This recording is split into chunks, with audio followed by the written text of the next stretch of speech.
Bonjour à tous les deux, bonsoir, Madame Roxane. Bonsoir Marco. Marco, comme vous y allez, direct. Direct. Elle est très branchée, elle sait que ça se fait à Paris de t'appeler Marco tard le soir. Même tôt dans la journée, Pascal. Bonsoir Stéphane. Bonsoir. Merci d'être là. Vous avez au moins 2 points communs. Vous avez moins de 30 ans tous les deux. Et vous êtes célibataires tous les deux. Donc... c'est pas sur des manèges. Mais je crois qu'on vit tous les deux dans le péché, donc c'est pas... Ah, vous vivez dans le péché, d'accord. Ouais, je crois. Pascal. Oui. Je sais pas vous intéresser à quoi. Mais on dirait comme un maître d'école qui me surveille. J'écoute tout. D'accord. Roxane, est-ce que vous pourriez militer pour pas le RPR, vous militez pour le RPR, mais pour les Verts? Non, parce que pour moi, en fait, tout ce qui est écologie doit être intégré dans un programme politique normal. Mais je respecte tout à fait, parce qu'à partir du moment où on s'engage en politique, on ne peut que respecter son adversaire, parce que je trouve que c'est beau de s'engager, sauf au Front National, mais bon, ça c'est un autre problème. Stéphane, vous pourriez militer pour le RPR. Vous pouvez pas dire exactement la même chose, là. Non, je pourrais pas militer au RPR pour beaucoup de raisons. Premièrement, parce que je suis fondamentalement un homme de gauche. Et puis aussi parce que je pense que le RPR, ces dernières années, ne donne pas malheureusement des exemples satisfaisants de rénovation de la vie politique. Enfin, là, on a un bel exemple avec Philippe Séguin qui donne la chance à 5 jeunes. Peut-être des jeunes gadgets, d'ailleurs, on va y venir tout de suite. Vraiment, vous êtes dur là. Ah bah, ouais, des jeunes gadgets, peut-être. Tout d'un coup, 5 jeunes, ça lui prend comme ça, Philippe Séguin. Non, avec Philippe Séguin, il y a vraiment l'émergence d'une nouvelle génération qui aspire à faire la politique autrement, mais depuis longtemps. Je veux dire, Vincent, Franck, Florent, on est des amis depuis 5-6 ans. C'est comme Lionel Jospin et ses ministres, Dominique, tout ça. C'est ça, Roxane. Non? Oui. Un peu. Vous en convenez. peu. Honneur aux femmes, d'abord, je commence par parler un peu à Roxane. Vous intervenez quand vous voulez, Stéphane, évidemment. Est-ce que vous n'avez pas l'impression d'être un gadget dans les mains de Philippe Séguin, un peu son nouveau jouet? Parce que là, vous êtes un peu mise en avant, comme ça, dans le 18e, l'arrondissement où il se présente. Et ça fait bien une jeune, plutôt mignonne, plutôt sympathique. Non? Non, je pense pas. Plutôt sortie de nulle part? Non, là, vous êtes un peu dur. Je milite depuis 9 ans au sein du RPR. Au niveau local, je suis un petit peu connue. Je suis militante de base, ça je le reconnais, je le revendique haut et fort. Et je crois que c'est bien de prendre quelqu'un du terrain qui est né dans le 18e. Mais vous le connaissez depuis quand, Philippe Séguin? Philippe Séguin, c'est ma référence en politique. Pour moi, il incarne les valeurs de la République et du gaullisme. Ah non, mais parlez plus. Là, vous avez vu, c'est détendu. Non, mais c'est ce que je pense, je ne vais pas vous dire autre chose. Non, mais dites-le plus. Non, mais c'est ce que je pense profondément. Et c'est vrai que je l'admire. Pour l'anecdote, quand on était aux universités d'été à Toulouse, je n'avais pas osé lui demander un autographe et c'est une des jeunes de la circonscription qui avait été le voir pour lui demander. Moi, ça m'a fait pareil avec Pascal Sevran la première fois. C'est vrai? Mais vous êtes une groupie alors, Roxane? Oui, un peu. Je le reconnais. Mais pourtant, je sais pas, Philippe Séguin, il a une image un peu de bougon, tout le temps énervé. Vous lui trouvez quoi, Philippe Séguin? J'ai même lu que vous le trouvez adorable. Mais pour moi, c'est il faut pas exagérer. Non. Pour moi, c'est l'homme de la situation dans le 18e arrondissement. Non, mais ça, c'est autre chose. Mais là, charismatique, vous êtes béate d'admiration devant Philippe Séguin. Au-delà de l'homme de la situation, ça, c'est le discours politique. Lui, qu'est-ce qui vous inspire autant d'admiration? Moi, je suis très admiratif de Pascal pour lui demander un autographe, par exemple. Vous êtes dur, Mais quoi, Il paraît que vous n'osez pas le tutoyer, Philippe Séguin. Ah non, il m'impressionne vraiment. Pour moi, c'est un grand homme d'État et je le respecte profondément. Vous, c'est la même chose pour Dominique Voynet, Stéphane? Moi, j'ai du respect et puis je suis content de militer aux côtés de Dominique Voynet, de Noël Manère, de Marie-Christine Blandin. Vous lui avez demandé un autographe? Non, parce que pour le coup, moi, j'ai pas du tout la mentalité d'une groupie. Je suis rentré en politique pour mener un combat, pour faire avancer mes idées. Et l'admiration que je peux avoir pour tel ou tel n'a que très peu à voir avec le plaisir que j'ai milité avec eux. Non, mais là, en fait, c'est un moment particulier. Les universités d'été des jeunes RPR, c'est un moment très festif de convivialité où on fait la fête. Et à l'époque, c'était Philippe Séguin qui était le président. Et c'est un déconneur, Philippe. Moi, je voudrais dire un mot. Non, mais il a beaucoup d'humour. Je crois que vous le connaissez sous un autre angle. Je voudrais dire un mot, parce qu'en fait, votre question, elle m'a un peu choquée, parce que c'est extraordinaire. La question qui a été posée à Roxane sur, en fait, simplement parce que c'est une femme et qu'elle est jeune, a priori, on pense que c'est une candidature gadget. Non, mais tout d'un coup, il y en a 5 jeunes qui débarquent. Non, mais d'accord. Mais ils débarquent pas, mais je trouve que ça montre assez bien à quel point la classe politique française, elle est habituée à être toujours aux mêmes têtes. Franchement, quand j'ai vu encore que, par exemple, le débat sur le quinquennat dans la vie politique française, il a été relancé par Giscard d'Estaing, enfin, je veux dire, on marche sur la tête. Pour moi, ce mec-là, quand j'étais à la maternelle, il était président de la République, il est encore là, et des années après, comme une vengeance un peu sinistre contre Jacques Chirac, paf, je ressors le quinquennat. Donc moi, je préfère des candidats. Alors ça, on va peut-être s'engueuler avec Roxane sur le fond politique, mais je préfère des candidatures qui, à un moment donné, ouvrent un bol d'air dans la vie politique française que toujours les mêmes, quoi. Pascal, vous êtes d'accord? Un peu de place aux jeunes, là, c'est pour le coup, en politique? Je trouve que Roxane est touchante, et j'aime bien ce qu'elle dit. Elle admire Philippe Séguin, qui est un homme qui est fréquentable, avec qui on peut serrer la main. Je voterai, moi, pour Bertrand Delanoë, mais je trouve touchant la façon dont elle parle de Philippe Séguin. Je la trouve émouvante. Je trouve que si souvent les femmes font des métiers d'hommes, ça ne me plaît pas, mais en politique, les femmes ont le droit de parler, d'être ministres. Je trouve ça très bien. Et je trouve que le peu de choses qu'elle a dit, et une des premières fois qu'elle passe à la télévision, je la trouve émouvante, juste, touchante, et je pense comme elle que Philippe Séguin est un homme fréquentable. Ariane ? Justement, contrairement à Stéphane qui a un peu plus l'habitude des médias que vous, est-ce que vous êtes vraiment novice? Est-ce que Philippe Séguin vous a donné des conseils pour parler aux journalistes, pour vous adresser Aucun conseil. Il me dit je te fais confiance. Lui, il vous tutoie et vous le voyez. Oui, bah oui. Mais il m'impressionne, c'est tout. Il y a encore des jeunes filles bien élevées, mon cher Marco. Il vous a donné aucun conseil? Non, parce que ce matin, j'étais avec Jean-Pierre Elkabbach à 8h du matin. Entendu, ouais. Et après, il me dit alors ça a été, c'était pas trop dur. Moi, je dis non. Et puis c'est vrai que toute la journée, j'ai reçu que des félicitations, donc j'étais très, très contente. Mais non, il me dit c'est bien ce que tu fais, il me fait confiance. Est-ce que c'est un plus quand on se lance dans les municipales d'être jeune? Ou alors c'est difficile? Je pourrais dire qu'il peut y avoir des jeunes conservateurs et puis des vieux très dynamiques. Je crois que mais en termes de crédibilité, est-ce que c'est un plus? Je crois que c'est un peu une cure de jouvence quelque part. C'est l'émergence d'une nouvelle génération et c'est important, c'est un signe fort. À un moment où beaucoup d'habitants se désintéressent de la politique, on a envie de dire, vous voyez, c'est encore possible. Quand on croise des gens dans la rue, on va vous voir là tout de suite dans un sujet, vos premiers pas en campagne, quand on croise des gens comme ça, est-ce que c'est difficile d'être crédible quand ils ont été habitués à des gens qui pourraient être vos parents en fait, hein? Mais ils sont contents, beaucoup me disent, oh, enfin du sang neuf, vous au moins vous n'avez pas de casserole, ils sont heureux, l'accueil est sympathique. Vos premiers pas en campagne avec Myriam Lai. Nous avons choisi de présenter une équipe de candidats jeunes, dynamiques, intègres et décidés à en découdre et à incarner le changement. Sur la photo de famille des têtes de liste, la petite nouvelle, la vraie surprise, c'est donc elle, Roxane Decorte. Elle mènera la bataille dans le 18e avec Philippe Séguin, 4e de liste. Comme je dis, c'est un rêve de petite fille qui se réalise. Certains rêvent de foot, d'autres de rap. Moi, c'était la politique. En mars, Roxane aura pour adversaire les poids lourds socialistes Daniel Vaillant, Bertrand Delanoë, mais aussi Jean-Pierre Bloch, dont elle était jusqu'à la semaine dernière chef de cabinet à la mairie de Paris. Monsieur Philippe Séguin a besoin de quelqu'un pour le valoriser dans le 18e. Il n'habite pas le 18e, il vient des Vosges, il ne connaît pas Paris, il ne sait pas comment fonctionne la ville de Paris, donc il a besoin de quelqu'un pour le valoriser. Monsieur Séguin se sert de Roxane, c'est ce que je pense. J'ai l'habitude de dire toujours ce que je pense et ce que j'ai dit à Roxane. J'espère qu'ils se serviront pas de toi. Je ne suis pas sûre si demain la droite emportait le 18e arrondissement, qu'elle soit le maire du 18e arrondissement. Ses doutes, Roxane n'en a cure. Sitôt intronisée, sitôt en campagne. L'inconnue de l'opinion publique ne l'est pas dans quelques pâtés de maison du 18e. Elle y vit depuis sa naissance et y milite pour le RPR depuis 9 ans. Vous êtes le père de Valérie Perrin. Exactement. On était ensemble à l'école primaire. Sacré-Cœur. Voilà. Sacré-Cœur et la Madone. Voilà. Ma grosse bise à Valérie. Ok, Roxane. Allez, au revoir. Bonjour, monsieur le cordonnier. Comment allez-vous? Très bien. Bonjour, je t'ai pas fait de bisous, Hélène. Bonjour, Hélène. Tu vas bien? Tu vas à ton cours de piano, non?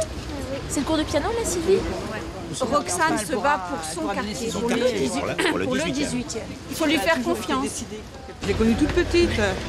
Toute petite, donc... On m'a tous connue toute petite. Oui. Mais bon, à 14 points dans les sondages derrière les socialistes, il va falloir convaincre un peu plus loin que le cercle des proches. En avant. Ah, vous parlez pas français. Pardon. Bonjour, madame Roxane Decorte, tête de liste de Philippe Séguin pour le 18e arrondissement. Oui. Je me présente à vous, je suis une habitante du quartier. J'ai envie que les choses changent. Je suis un petit peu... Vous savez, on a beau dire, il n'y a pas tellement de choses qui changent.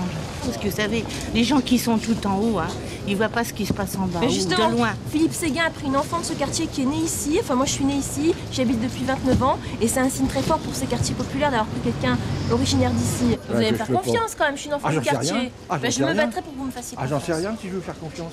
Je vais vous voir à l'œuvre. Vous êtes ministre? Non, c'est pas ministre. Non, ministre, ça ne m'intéresse pas. Ça m'intéresse pas. Merde. Je ferai tout mon possible. Mais pas de promesses intempestives, parce que je crois qu'on en a eu trop dans ces quartiers. Exactement, on a été déçus. Trop de promesses. Intempestif, ça veut dire quoi? Excessif, trop de promesses excessives. Ah ouais, trop de... Voilà, trop rien dire quoi. Trop. Et à la Goutte d'Or, fief du maire Daniel Vaillant, Roxane a ses supporters. Roxane quelque part, de manière totalement ambiguë, représente aussi les valeurs de la gauche. C'est ça qui est très très étonnant chez ce personnage. C'est ça le séguinisme. C'est ça qui est très bien.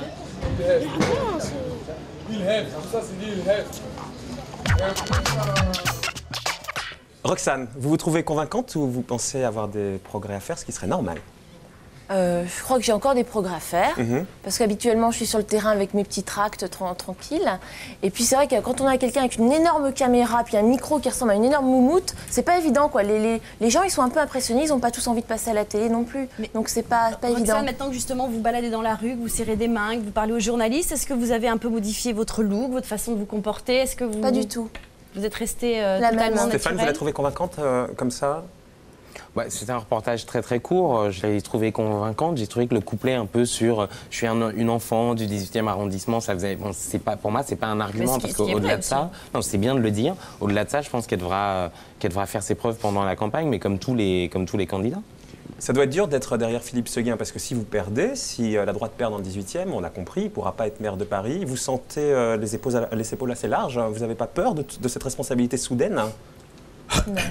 Non. Non, mais je veux dire, quand on milite dans un parti, si on nous propose une place d'honneur, une place de choix à la première, si on dit bah non, puis après on dira bah non, les jeunes ils refusent toujours les places. Je crois que c'était un challenge extraordinaire, l'audace, du panache. Et quand il me l'a proposé, j'ai tout de suite répondu oui. Je ne me suis même pas posé de questions. Mais quand vous bougez au quotidien, vous devez lui demander la permission, j'imagine, non? Quand je bouge au quotidien, c'est-à-dire? Sur la campagne, avant de faire quelque chose, vous lui demandez. Par exemple, là, pour vous inviter ce soir, c'est lui qui nous a dit oui ou non. Tout ce qui est un peu passage télévision et radio, c'est vrai que c'est Carole Comont, qui est une formidable attachée de presse, qui gère tout ça. Mais je fais mes déplacements toute seule. J'ai une partie des déplacements avec Philippe Séguin. Et quand vous êtes avec lui, il vous éclipse un peu quand même, non? Non, ça se passe très bien. Très bien. Très bien. Et quelles ont été les réactions de vos amis, justement, quand vous avez été nommée tête de liste? On n'a pas tous les jours un copain ou une copine qui est nommée tête de liste. Mais ils sont heureux. Mais ce qui les gêne un petit peu, c'est l'image un peu gadget qu'on donne. Parce que pour eux, je suis avant tout quelqu'un qui se base sur le contenu, sur les convictions. Et ils sont tous un peu effrayés de l'image qu'on peut transmettre, quoi. Et c'est le gros reproche qu'ils me font tous. Ils me disent mais ça suffit, ces articles réducteurs. Et en venant ce soir, ils me disaient fais attention encore à toi, Roxane, parce que le Marco, c'est ça. Ouais, le Marco, il est terrible. C'est Pascal qui me fait une réputation pas possible. Vous vous arrangez très bien avec votre réputation. Moi, je suis très touché là. Je l'aime beaucoup ce qu'elle dit. J'aime beaucoup la simplicité avec laquelle elle dit les choses. Et les femmes touchantes comme ça, je la trouve formidable. Sur le RPR, Roxane, sur le fond, est-ce que c'est dur de représenter le RPR avec tout ce qui se passe aujourd'hui, surtout à Paris, évidemment? Ça va être compliqué, non? Je suis avant tout gaulliste. Oui, d'accord, mais vous êtes Non, mais avant tout gaulliste et séguiniste, c'est-à-dire que... Mais jusqu'à là, il n'y a pas longtemps, mais vous la étiez... campagne, elle se passe à Paris, pas à Colombey-les-Deux-Églises. Moi, je pense qu'effectivement, le gaullisme... Non, sincèrement... Mais oui, non. Colombey-les-Deux-Églises... Non, sincèrement, le gaullisme, c'est une référence. Bien mais sûr, au bout d'un moment, quand par exemple, j'ai vu la cérémonie là, pour la statue du général de Gaulle, avec tout ce simulacre entre Tibéri, Chirac, on se dit pas bonjour et tout, franchement, je pense qu'il faut dire, à un moment donné, si tu veux incarner vraiment une vraie candidate de rupture, faut avoir le courage de dire que tout ce qui s'est passé à Paris, c'était pas bien, c'était pas normal, et qu'il faut mettre un terme. C'est ça la rupture. Je crois qu'en étant pour Philippe Séguin, c'est clair, c'est une rupture. Excuse-moi, je vois pas en quoi le fait de dire vive Séguin, c'est une rupture. C'est pas vive Séguin, je crois que... Alors si c'est pas vive Séguin, est-ce que c'est Abba Tibéri? Il faut dire les choses clairement. Non mais si c'est pas vive Séguin, est-ce que c'est Abba Tibéri? Moi je dirais pas Abba Tibéri parce que pour moi c'est une candidature anecdotique. Pour moi, c'est pas une anecdote. La tête des listes des Verts à Paris, c'est Yves Contasso. Et dans le 18e, nous, on a présenté, se présente également une jeune femme d'une trentaine d'années, Anne Lestrade. Et pour eux, je t'assure, si je suis content de militer avec eux chez les Verts, c'est parce que je vois vraiment qu'ils ont chevillé au corps le fait de rendre la politique aux gens. Et je pense qu'au-delà des clivages politiques, si les gens comme toi, comme moi, de notre génération, on commence à, d'une certaine manière, en voulant pas dénoncer les turpitudes de nos aînés, à assumer leurs conneries, eh bien, on s'en sortira pas. Parce que c'est ça, justement, les gens qui reprochent à la politique. Mais justement, dans le 18e arrondissement, moi je m'insurge contre la saleté des rues. C'est quand même de la compétence de la mairie de Paris. L'état de nos écoles dans le 18e arrondissement, on n'a pas de place dans les dortoirs, on a des écoles où on a 16 degrés. J'étais dans une réunion dans une école, les enfants ont froid, enfin c'est du concret pour moi. Et je crois qu'il faut avant tout, avec Philippe Séguin, on a une nouvelle génération qui a comme valeur le renouveau, la proximité, la disponibilité. Et je crois que dans le 18e, on a un petit peu une fracture sociale parce que nos élus sont plus présents, sont un peu déconnectés. Et il faut qu'on soit à l'écoute des habitants. Et moi, j'ai envie de repartir à la reconquête de tous ces habitants qui ne votent plus. Ça y est, elle parle en femme politique, hein, ça y est. Ah bah ça y est, elle se chauffe un peu. Elle se chauffe un peu. J'étais un peu timide au début, mais là, ça va. Ça va mieux. Ça va mieux. Mais c'est dommage, je suis autour de Stéphane. Bah ouais, c'est dommage, je reviendrai. Mais vous intervenez quand vous voulez, Roxane. Stéphane, on entend beaucoup parler de vous. On dit que vous êtes l'homme de demain. Est-ce que vous comprenez pourquoi, d'abord? Non, pas vraiment. Je comprends pas bien pourquoi. Mais vous avez entendu dire ça, que vous avez aujourd'hui l'étoffe d'un homme politique de demain. C'est écrit, c'est dit. Moi, je préfère être un animateur politique de mon temps. Vous savez, souvent, il y a un côté un peu ambigu dans ce compliment. C'est genre, ah oui, demain, il sera vachement bien. Mais moi, c'est aujourd'hui que j'ai envie d'agir et c'est aujourd'hui que je pense qu'on a besoin de faire changer les choses. Quelles sont vos qualités personnelles pour être un homme politique d'aujourd'hui? Je pense que je suis quelqu'un d'assez déterminé. Je sais ce que j'ai envie de faire. En général, je n'ai pas l'habitude de me laisser marcher sur les pieds. Et surtout, j'ai l'impression de ne pas trop être coupé ni de mes origines sociales, ni des gens de ma génération. Et vous avez des expressions qui font mouche. Ça, c'est aussi l'efficacité d'un discours politique. Et on dit de moi des fois, mais ça c'était déjà pareil à l'école primaire, ça m'arrivait quand je sortais une vanne, ça faisait rire toute la classe. Voilà. Mais est-ce qu'il faut savoir faire ça pour être un homme politique moderne de la nouvelle génération? Un peu comme les rappeurs finalement. Je crois que ça peut servir, mais il faudrait pas penser qu'une certaine éloquence dispense d'avoir du fond et d'avoir des convictions. C'est de temps en temps ce que certains vous reprochent. On va le voir. On vous a suivi la semaine dernière. C'était le fameux congrès des Verts de Toulouse. C'était entre quoi là? La pièce de boulevard et la tragédie. Et on parle de vous, et on voit bien que vous comptez chez les Verts. Vous représentez 15%, et 15% qui comptent. Anne-Elisabeth Lemoine. J'entends chapeau. Pour ceux qui me connaissent un peu, vous savez que j'ai ni l'habitude d'enlever ma casquette, ni celle de retourner ma veste. Casquette et jolie formule toute faite, Stéphane Pocrin a déjà toute l'assurance et l'arrogance d'un jeune loup de la politique. À 27 ans, il est porte-parole national des Verts et il donne sans vergogne des leçons de politique aux militants et aux autres. Je ne le crois pas. Comme sur les OGM, comme sur les farines animales, sur la politique autrement, le respect de nos règles, le non-cumul des mandats, nous devons tenir bon, tenir bon, tenir bon. Pas question pour Stéphane Pocrin de rester dans l'ombre de Dominique Voynet ou de Noël Mamère, dont il était pourtant l'assistant parlementaire. Aujourd'hui, il est à la tête de sa propre tendance, aux côtés de Marie-Christine Blandin et avec le soutien de 15% de militants. Il veut se faire entendre, de quoi bluffer les habituelles grandes gueules du parti. Tu m'as fait perdre une bouteille de champagne, j'ai dit que tu n'irais pas, tu ne montrerais pas au créneau. Et bien voilà, ça t'apprendra à parier sur le fait que je lâche. Résultat, chez les Verts, sa réputation n'est déjà plus à faire. C'est un jeune loup. C'est-à-dire? Avec des grandes dents. Et comment est-ce que ça se voit, ça? Les traces au sol. Voilà l'expression qu'avait utilisée Dominique Voynet de lui, c'est un bébé flingueur. C'est un type qui a des heures de vol sur le plan politique. Hein. Il n'est pas né de la dernière pluie. C'est vrai qu'il y a 10 ans, il faisait déjà parler de lui. Les lycéens avaient rendez-vous avec Lionel Jospin. Stéphane n'a pas encore 17 ans et déjà il serre la main des grands de ce monde.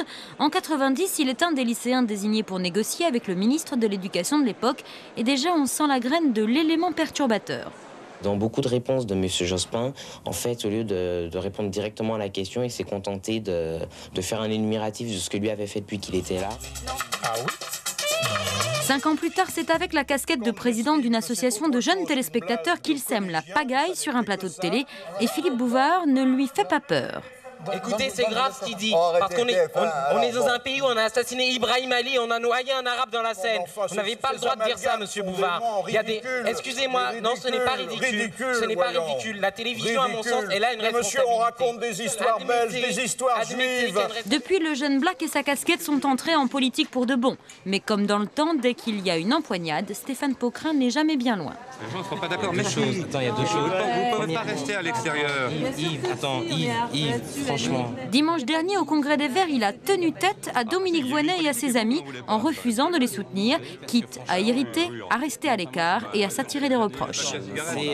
Votre motion, ça s'appelle Retour vers le futur, c'est-à-dire recommençons Noisy-le-Grand, en pire, avec des gens qui dans 2 mois vont se mettre la gueule sur la présidentielle. Bon courage. Bon courage. Le fait de ne pas être un homme de compromis, c'est se donner des verges pour se faire battre. Je pense qu'aujourd'hui, il essaie de trouver son espace politique et ses respirations. Il faudra peut-être un petit peu plus de temps qu'il ne le croit. Ça marche aujourd'hui, j'espère pour lui que ça marchera plus longtemps. Une réponse, Stéphane, il sous-entend que vous êtes allé trop vite, trop tôt, trop sûr de vous? Je pense pas être trop sûr de moi, c'est sûr. Les gens ils disent toujours trop vite. Moi j'y peux rien. Hein. J'ai toujours eu des convictions. Ça a toujours été comme ça. Quand j'ai le sentiment de ne pas être entendu, je me dis qu'il faut parler un ton plus fort. C'est ce que j'essaye de faire. Mais vous espérez aller jusqu'où avec ce ton plus fort? Je sais pas, vous voulez être maire, ministre, Premier ministre Concrètement, là, aux élections municipales, je me présente dans ma commune des Ulysses. Je fais une liste autonome face au maire de la commune, Paul Loridan, qui est du MDC.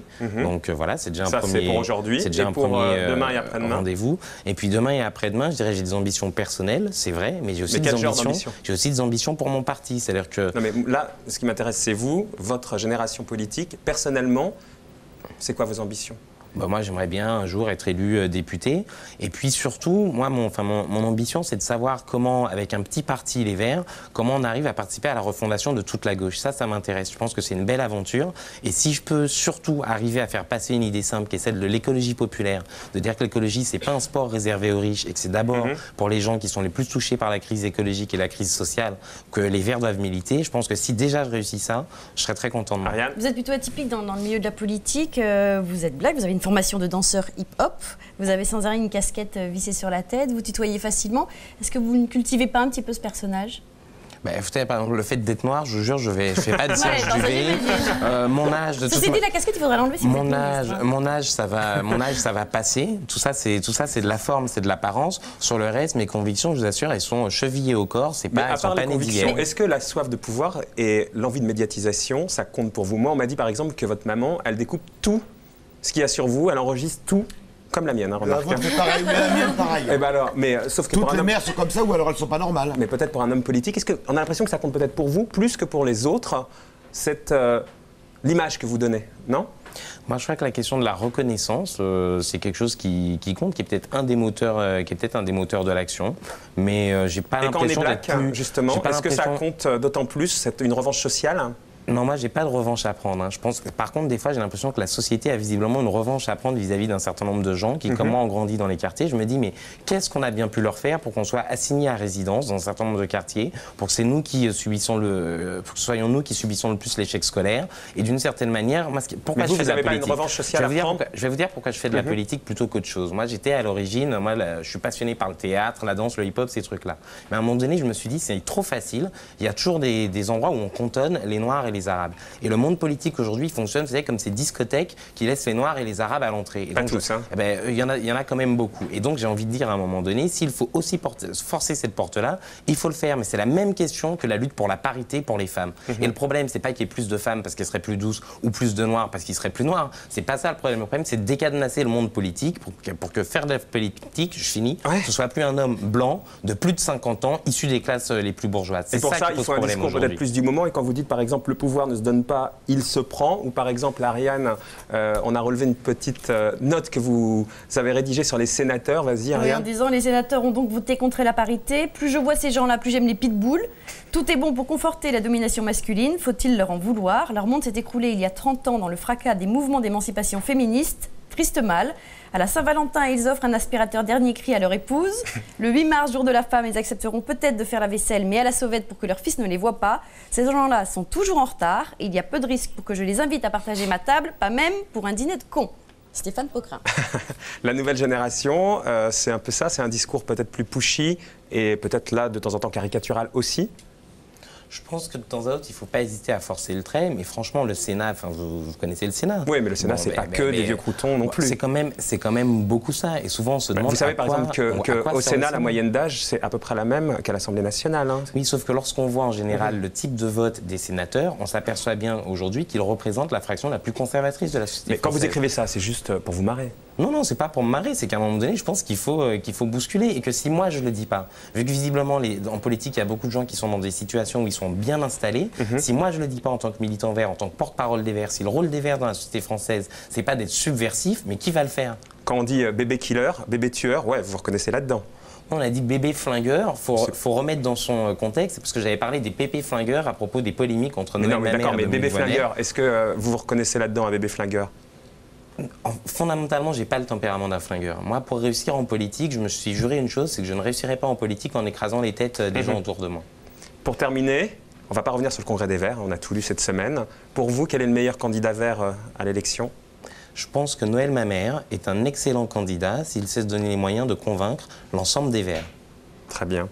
Vous, Roxane, si vous êtes... Moi, je me sens très éloignée de Stéphane. Je trouve qu'il a un discours comme ça, qui tombe, qui est cinglant, un peu comme un apparatchik de parti. Je suis assez effrayée. Je me reconnais pas du tout. Je suis désolée si je te fais peur, mais par contre, ça me rassure si tu te reconnais pas dans mon discours. Ah non, non, mais non, parce que comme on n'est pas dans le même parti, c'est mieux, franchement.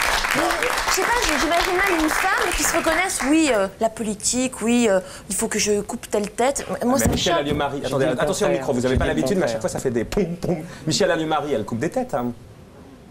Moi, j'ai dit le contraire. Comment non? Elle vient de couper la tête de Tibéri. Justement, je veux pas couper des têtes. Oui, mais enfin, on a un candidat officiel qui est Philippe Séguin. Je veux dire, ça paraît... Oui, mais pour ça, elle a coupé des têtes. Arrêtez de l'embêter. C'est gentil, Pascal. Vraiment, pour terminer, Roxane, si jamais la droite l'emporte dans le 18e... Mais bien sûr qu'elle va l'emporter dans le 18e. Oui, enfin, vous avez vu les sondages, ça, vous êtes très loin derrière. Si vous l'emportez, vous n'êtes pas sûr d'être maire. Chaque chose en son temps. Non, on ça en fait une réponse toute faite. faite. Je peux te poser une question, franchement, en tant que militante politique, ça fait un moment que tu milites, comment tu peux accepter, c'est la même question que je pose au début, moi, pour moi, t'es pas un gadget, d'accord, t'es pas une potiche, je le vois bien, t'es une militante. Par contre, comment tu peux accepter de conduire une liste à une élection, et puis qu'à la fin, ces gars, ils disent, bah, éventuellement, si on gagne, c'est moi. Ça, c'est pas possible, c'est avec ça qu'il faut en finir. Alors, je m'excuse si je le dis dans mes mots à moi, et que tu trouves que ça t'effraie, mais franchement, pour moi, c'est une mascarade. Allez, Roxane, une réponse là-dessus, puisque c'était ma question posée juste autrement. Je suis très fière de mener cette liste, parce que je trouve que c'est un vrai challenge. Non mais si jamais vous gagnez, pour l'instant vous êtes loin, mais c'est pas vous qui êtes maire a priori. Comment on le vit? Mais on en parlera le moment venu. Vous pensez pouvoir être maire? On verra bien. On prend le pari alors. On prend le pari. Bonne réponse. Roxane Lecorte, c'est ça, Ariane, c'est Thérèse de Bouvard. Merci.